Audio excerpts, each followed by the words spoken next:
बिस्मिल्लाहिर्रहमानिर्रहीम। अस्सलाम वालेकुम। अल्लाहुम्मा सल्लि अला सय्यिदिना मुहम्मदिन व आलिहि व सहबिहि वसल्लम। Welcome to my YouTube channel. आप देख रहे हैं मेरा YouTube channel easy trade with SN.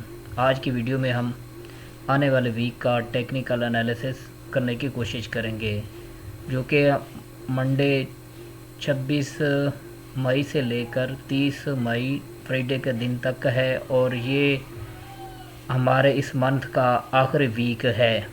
और इसी फ्राइडे वाले दिन वीकली क्लोजिंग भी है मार्केट की, और मंथली क्लोजिंग भी है। अगर आप पहली बार मेरी वीडियो देख रहे हैं तो मेरे चैनल को सब्सक्राइब और लाइक कर दें, ताकि आने वाली इस तरह की इन्फॉर्मेटिव वीडियो आपको मिलती रहे। ये मेरी वीडियो जस्ट एजुकेशनल पर्पज़ के लिए, आपने इसको फाइनेंशियल एडवाइस के तौर पर नहीं लेना। मेरा एक फ्री व्हाट्सएप कम्युनिटी ग्रुप भी है, जिसका लिंक इस वीडियो के डिस्क्रिप्शन में मौजूद है। और मैं अपने कम्युनिटी मेंबर को ताज़ा तरीन अपडेट और जहाँ पे कोई बाई या सेल का सेटअप मिलता है वो भी शेयर करता रहता हूँ। आज का टेक्निकल एनालिसिस स्टार्ट करने से पहले फॉरेक्स फैक्ट्री पे देख लेते हैं आज की फंडामेंटल न्यूज़। अगर हम आने वाले वीक का फॉरेक्स फैक्ट्री पे फंडामेंटल डाटा देखें तो 25 मई संडे वाले दिन रात को 11:40 पे फेड चेयर पॉल की स्पीच है, और मंडे वाले दिन जीबीपी की बैंक हॉलीडे, यूएसडी की बैंक हॉलीडे। इस 26 मई को मार्केट में इतनी वॉलेटिलिटी नहीं होगी और मार्केट टेक्निकली मूव करेगी। 27 मई को हम देखें जीबीपी के रिलेटेड एक लो इम्पैक्ट न्यूज़ है, और 5:30 पे यूएसडी के रिलेटेड 2 लो इम्पैक्ट न्यूज़ हैं, और 7 बजे एक low impact medium impact news है, और उसके अलावा 7 बजे एक लो इम्पैक्ट न्यूज़ है, और यूरो के रिलेटेड एक लो इम्पैक्ट न्यूज़ है। 28 मई को ऑस्ट्रेलियन डॉलर के रिलेटेड हाई इम्पैक्ट डाटा है, और 7 बजे न्यूजीलैंड डॉलर का 3 हाई इम्पैक्ट न्यूज़ हैं, और 8 बजे न्यूजीलैंड की एक हाई इम्पैक्ट न्यूज़ है। 11 बजे रात को एफओएमसी मीटिंग मिनट हैं। 29 मई को स्विट्ज़रलैंड यूरोपियन कंट्रीज़ की बैंक हॉलीडेज़ हैं, और 5:30 पे डॉलर इंडेक्स के रिलेटेड 2 हाई इम्पैक्ट न्यूज़ हैं। एक मीडियम इम्पैक्ट न्यूज़ है और एक लो इम्पैक्ट न्यूज़ है। 7 बजे फिर एक मीडियम इम्पैक्ट न्यूज़ है। 7:30 बजे एक लो इम्पैक्ट न्यूज़ है। 7:40 पे एक लो इम्पैक्ट न्यूज़ है। 8 बजे फिर एक लो इम्पैक्ट न्यूज़ है। 11 बजे फिर एक लो इम्पैक्ट न्यूज़ है। तो थर्सडे वाले दिन मार्केट में वॉलेटिलिटी देखने को मिल सकती है, और फ्राइडे वाले दिन जीबीपी के रिलेटेड हाई इम्पैक्ट न्यूज़ है, और यूएसडी के रिलेटेड एक लो इम्पैक्ट न्यूज़ है, और यूरो के रिलेटेड एक हाई इम्पैक्ट न्यूज़ है, और यूएसडी के रिलेटेड 5:30 पे हाई इम्पैक्ट न्यूज़ है, और 7 बजे फिर एक लो इम्पैक्ट न्यूज़ है। इसके अलावा लो इम्पैक्ट न्यूज़ भी हैं। ये था हमारे आने वाले वीक का फंडामेंटल डाटा। अब हम फॉरेक्स फैक्ट्री पे सबसे पहले DXY डॉलर इंडेक्स को देख लेते हैं। इसके अगर मंथली कैंडल देखें तो ऊपर से वीक रिजेक्शन के साथ यहाँ पे इस जगह पे क्लोज़ हुई है, 99.104 पे क्लोज़ हुई है। और DXY की आने की वजह ये है, फ्राइडे वाले दिन डोनाल्ड ट्रंप ने यूरोपियन कंट्रीज़ पे 25% टैरिफ ऐड किया, तो जिसकी वजह से मार्केट में काफ़ी वॉलेटिलिटी देखने को मिली फ्राइडे वाले दिन शाम के वक्त। तो इसका इम्पैक्ट डॉलर पे पड़ा है, और डॉलर वीक हुआ है। अगर हम इसको वीकली टाइम फ्रेम में देखें तो एक बड़ी ह्यूज कैंडल के साथ जो है इसने क्लोजिंग दी है, और इसका मोमेंटम नीचे की तरफ है, और मार्केट अपने सपोर्ट पे आके रुकी है।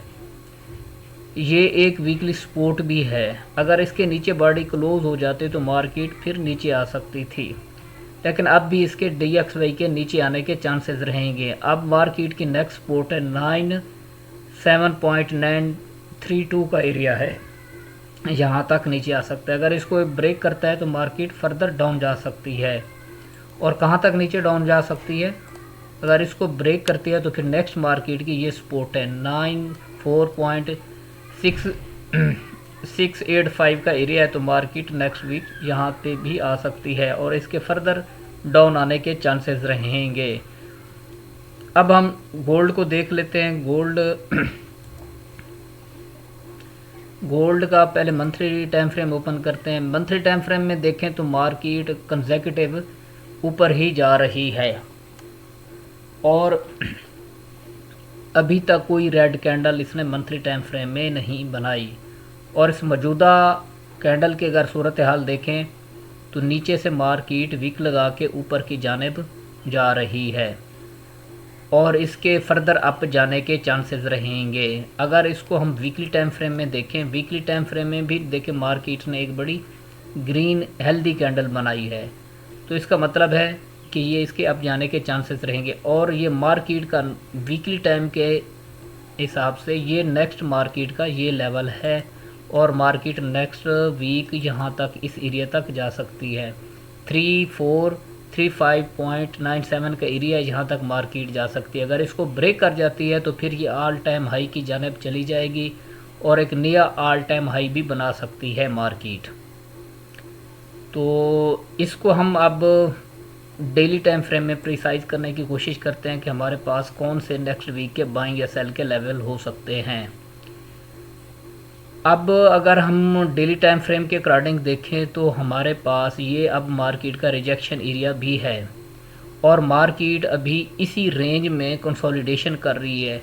और अगर हम डेली टाइम फ्रेम की कैंडल देखें तो एक बड़ी ग्रीन कैंडल के साथ मार्केट ने क्लोजिंग दी है और इसका मोमेंटम अब अगर हम वीकली, डेली और मंथली के हिसाब से देखें तो इसका मोमेंटम अपवर्ड ही है और मार्केट अपने इस रेजिस्टेंस एरिया पे आके जो है क्लोज हुई है। अब मंडे वाले दिन अगर मार्केट ओपन होती है तो थोड़ा बहुत रिट्रेस कर सकती है और कहाँ तक रिट्रेस कर सकती है? इसका पहला पॉइंट मंथली डेली के हिसाब से ये एरिया है 3280 का एरिया है और यहाँ से मार्केट इसके बाद इसका 3205 का एरिया जो है ये बड़ा स्ट्रांग एरिया है। अगर हम इसको वीकली में देखें तो मार्केट ने अभी तक इस के नीचे बॉडी क्लोज नहीं की, 3200 के एरिया के नीचे बॉडी क्लोज नहीं की, ये देखें, और वीक लगा के ऊपर मार्केट आई है। ये 3200 का एरिया है, इसके नीचे मार्केट ने अभी तक कोई भी डेली टाइम फ्रेम में 3202 के नीचे इसने अभी तक कोई कैंडल क्लोज नहीं की डेली में। और ये मार्केट का जो है जब समझ लें कंसोलिडेशन एरिया भी है, ये वाला मार्केट का कंसोलिडेशन एरिया। और मार्केट पिछले 6 दिन से इसी रेंज में, पिछले वीक में इसी रेंज में रही है मार्केट। और मार्केट अगर इसको ब्रेक ऊपर की जानिब करती है तो रिटेस्ट पे इसके 3443 से फिर जो है हम इसमें फर्दर बाई में बैठ सकते हैं। अब ये मार्केट का 3435 का एरिया, 3440 का एरिया, ये एक रिजेक्शन जोन है। मार्केट अगर इसको ब्रेक करने में कामयाब हो जाती है तो मार्केट फर्दर अप जा सकती है। तो नेक्स्ट वीक हमने कोशिश करनी है बाई में बैठना है, सेलिंग में। अगर नीचे आती है तो हमने इसको डिप से बाई करने की कोशिश करनी है।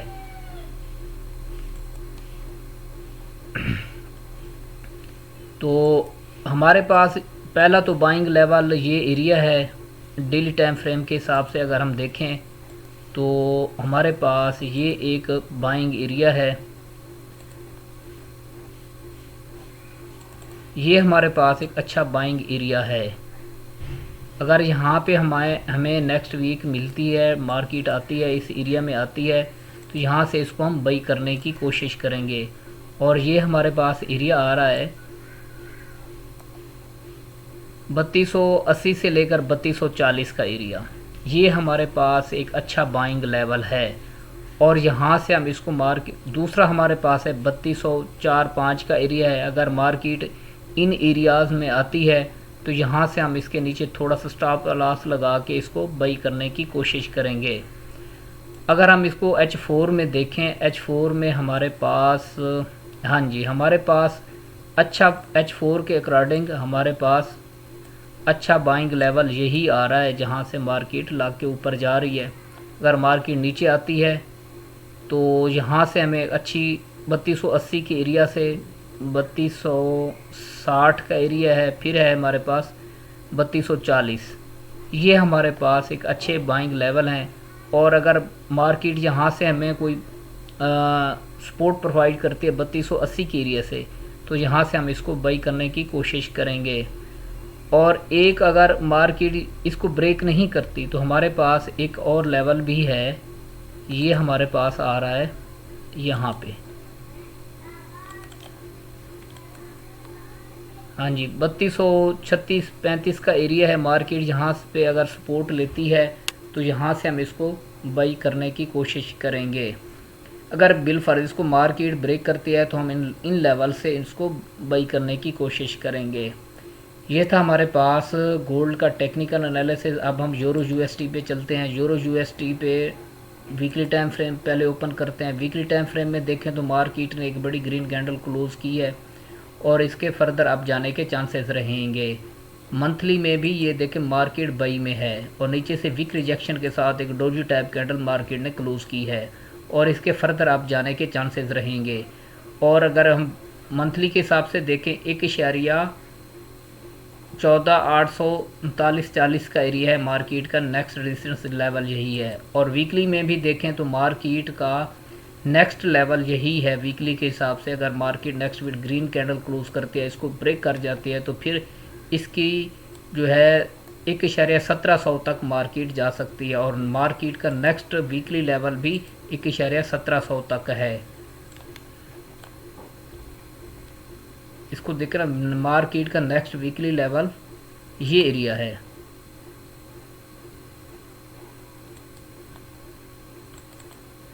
मार्केट का नेक्स्ट लेवल 1.16 यानी 1.1700 तक नेक्स्ट मंथ में नेक्स्ट वीक में जा सकती है। अगर पहली तो रेजिस्टेंस मार्केट की वीकली के हिसाब से 1.14,730 का एरिया है। अगर इसको ब्रेक करते हैं फिर इसके रिटेस्ट पे हम इसमें फर्दर यहाँ से इसमें बाई में बैठेंगे। अगर हम इसको डेली टाइम फ्रेम में देखें तो मार्केट यहाँ पे एक बुलिश इनगल्फिंग टाइप मार्केट ने क्लोजिंग दी है और इसके अब ये है अपने रेजिस्टेंस इस एरिया को 1.13,870 को ब्रेक नहीं कर सकी।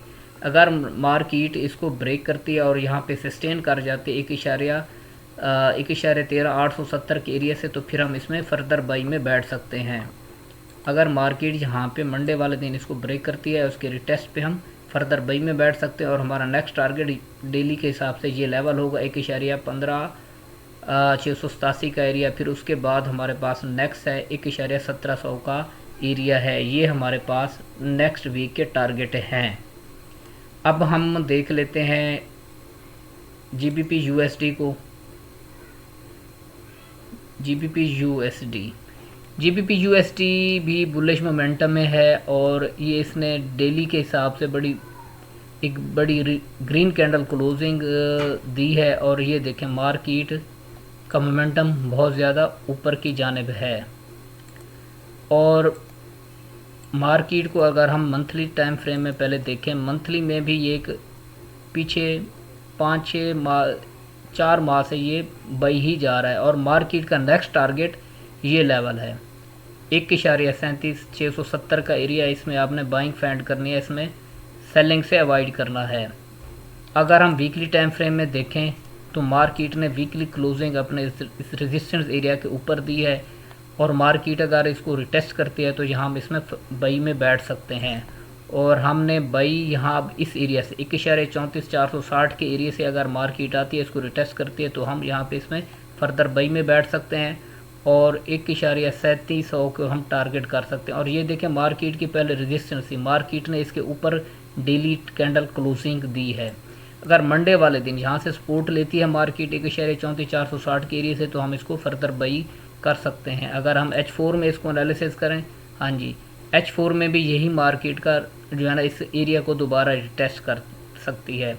अगर इसके नीचे 1.3470 के एरिया से H4 के नीचे कैंडल क्लोजिंग कर देती है तो फिर हमारे पास ये दूसरा बाइंग लेवल है H4 के हिसाब से 1.33760 का एरिया, ये हमारे पास बाइंग अच्छा बाइंग लेवल है।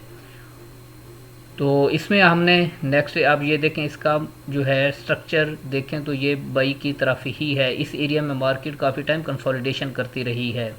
अब हम GBP JPY को देख लेते हैं। GBP JPY अपने जो है रेजिस्टेंस से लग के आ रही है और इसका मोमेंटम नीचे की जानिब है। अगर हम इसको वीकली टाइम फ्रेम में देखें तो वीकली टाइम फ्रेम में मार्केट ने एक डोजी टाइप कैंडल क्लोजिंग दी है। तो इसको हम अगर डेली टाइम फ्रेम में देखें तो डेली टाइम फ्रेम के अकॉर्डिंग हमारे पास यही एक बाई का लेवल है 192.416 का एरिया है। 192 समझ लें, यहाँ से हमारे पास बाई का लेवल है। ऊपर जो है ये एक H4 की डेली की रेजिस्टेंस है। अगर मार्केट इसको इसके ऊपर डेली की क्लोजिंग देती है तो यहाँ से हम इसको फर्दर 193.870 के रे से फर्दर बाई में बैठ सकते हैं। और हमारा नेक्स्ट टारगेट पहला ये लेवल 194.834 का एरिया, नेक्स्ट हमारे पास 195.903 196 का समझ लें हमारे पास नेक्स्ट टारगेट ये लेवल होंगे।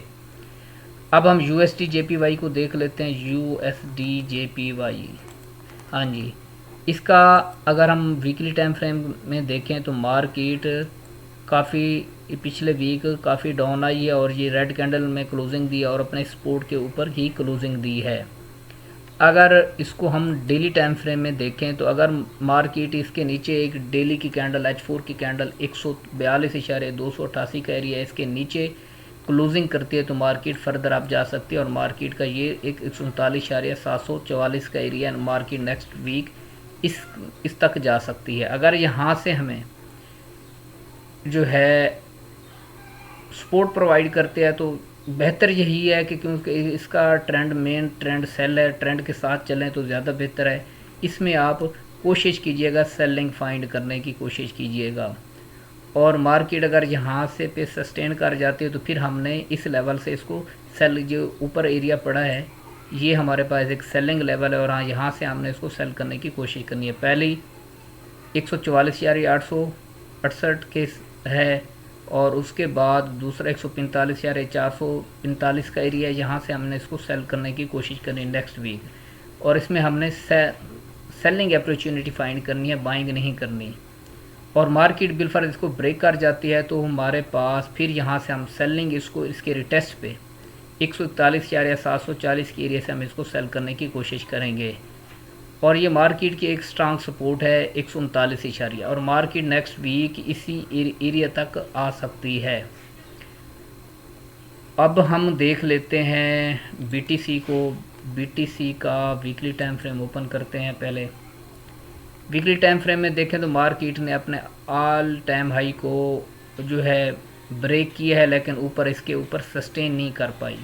अगर हम डेली टाइम फ्रेम में देखें तो मार्केट ने एक bearish engulfing type candle closing दी है और इसमें हम जो है बाई कर सकते हैं। पहला हमारे पास बाइंग लेवल 146 का एरिया है, उसके बाद हमारे पास 103.997 का एरिया है। अगर यहाँ से हमें मार्केट सपोर्ट प्रोवाइड करती है तो BTC में हम इस लेवल से बाई में बैठेंगे। अब हम देख लेते हैं सिल्वर को। सिल्वर का वीकली टाइम फ्रेम ओपन करते हैं। वीकली टाइम फ्रेम में मार्केट ने अपने इस रेजिस्टेंस एरिया के ऊपर क्लोजिंग दी है। अब मार्केट इसमें फर्दर अप जाने के चांसेस रहेंगे। अगर हम डेली टाइम फ्रेम में देखें तो मार्केट का पहले एक रेजिस्टेंस एरिया था और मार्केट इस एरिया में काफ़ी टाइम कंसोलिडेशन करती रही है। अब हमने इसमें बाइंग फाइंड करनी है और मार्केट अगर नीचे रिट्रेस करती है तो H4 में अगर हम देखें हमें कहाँ पे एंट्री इसकी मिल सकती है हमारे पास। हाँ जी, नेक्स्ट वीक यहाँ से हमें 33.02 का एरिया पहली सपोर्ट ये एरिया है। दूसरा इसके बाद 32.918 का एरिया है। उसके बाद हमारे पास 32.721 का एरिया है। नेक्स्ट वीक में अगर हमें इन एरियाज़ में मार्केट मिलती है तो यहाँ से हम इसको बाई करने की कोशिश करेंगे। अब है ये मार्केट अपने सेलिंग जोन की तरफ है। ये हमारे पास सेलिंग जोन है 33.582 का एरिया है। अगर मार्केट इसके ऊपर H4 की कैंडल क्लोज कर देती है इस एरिया के ऊपर, ये हमारे लिए एक रेजिस्टेंस एरिया है। मार्केट अगर इसके ऊपर क्लोजिंग देती है H4 की, तो हम इसके फर्दर यहाँ से बाई में बैठ सकते हैं। या फिर इसका ये है, इसको नीचे रिट्रेस करने दें, मार्केट रिट्रेस करती है तो फिर नीचे से डिप से इसको बाई करने की कोशिश कीजिएगा। हाँ जी, ये हमारे पास देखें H4 का एक रेजिस्टेंस एरिया है। मार्केट जब तक इसके ऊपर 33.069 का एरिया है, अगर इसके ऊपर H4 की कैंडल क्लोजिंग करती है मार्केट नेक्स्ट वीक में, ये जा रही है इसके ऊपर मार्केट क्लोजिंग करती है, तो यहाँ पे इसके ऊपर जाती है, फिर इसके फर्दर रिटेस्ट पे हम बाई करने की कोशिश करेंगे। अगर बिलफर्ज मार्केट इसको ब्रेक नहीं कर सकती, तो फिर हमने निचले लेवल से इसको बाई करने की कोशिश करनी है। यहाँ से अगर हमें H1 में M15 में यहाँ से हमें कोई रिजेक्शन प्रोवाइड करती है मार्केट, तो हम छोटे स्टॉप लॉस के साथ यहाँ से इस एरिया से सेल भी कर सकते हैं। और प्रेफरेंस यही दें कि जो है ना इसको डिप से जो है ना बाई करने की कोशिश कीजिएगा। और ये हमारे पास नेक्स्ट वीक का एक अच्छा बाइंग लेवल है ये वाला। तो मार्केट अगर यहाँ पे इस एरिया में आती है तो यहाँ से हम इसको बाई करने की कोशिश करेंगे। और ये था हमारा आज का नेक्स्ट वीक का टेक्निकल एनालिसिस था। उम्मीद है आपको वीडियो पसंद आई होगी। मिलते हैं नेक्स्ट वीडियो तक, तब तक अल्लाह हाफिज़।